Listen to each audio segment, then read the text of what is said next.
বলো এবার কাকা আমার যাও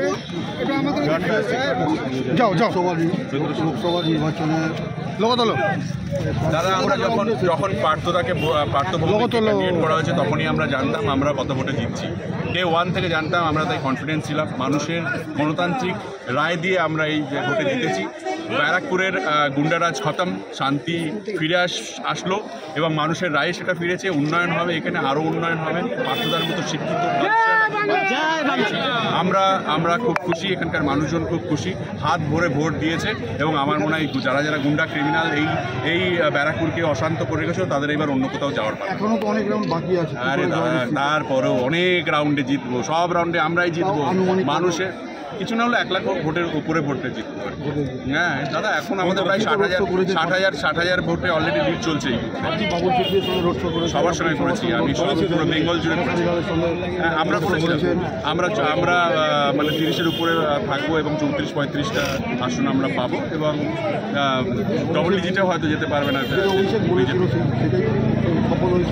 তাই হয়েছে, মানুষের রায় হয়েছে। তুমি খুশি না? তুমিও তো দিয়েছো তৃণমূলকে ভোট, আমি জানি। কাকা তুমিও তৃণমূলকে ভোট দিয়েছো। আরে কোন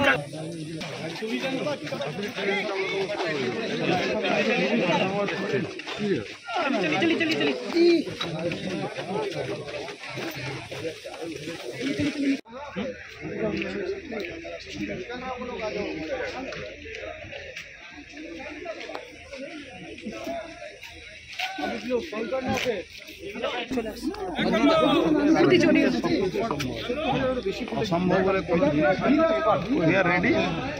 আপনি কি আশা করেছিলেন এরকম দাদা? আশা ছিল না, কিন্তু হেরেছি। সেটা অনেক কারণ আছে, সেই কারণ পরে আগামী পদক্ষেপ কি হবে? হ্যাঁ, মিটটা আজকে ভেঙেছে, আবার মিটটা তৈরি করতে হবে। আগামী পদক্ষেপ কি দাদা? আর একদম জিরো থেকে শুরু করতে হবে। নাথিং, 4 লাখ মানুষ ভোট দিয়েছে, তাজা চলে আসছে। দাদা এই ভোট কেন্দ্র থেকে অর্জুন সিং এর কথাই চলবে 100%। অর্জুন সিং মোবাইল ঢুকছে, ভারতীয় সোনালী মোবাইল। দাদা ভোট কেন্দ্র থেকে বেরোতে না বেরোতেই বিরোধী সমর্থককে মারধর, এরকম একটা পোস্ট পোল ভায়োলেন্স আবার পুনরাবৃত্তি হচ্ছে। 2021-এ পোস্ট পোল ভায়োলেন্সে কোনো আসামি যদি অ্যারেস্ট হয়ে থাকতো তাহলে এই ঘটনাগুলো না হতো। প্রশাসনের উপর আপনার আস্থা আছে? প্রশাসনের উপরে কোনোদিনই আছে।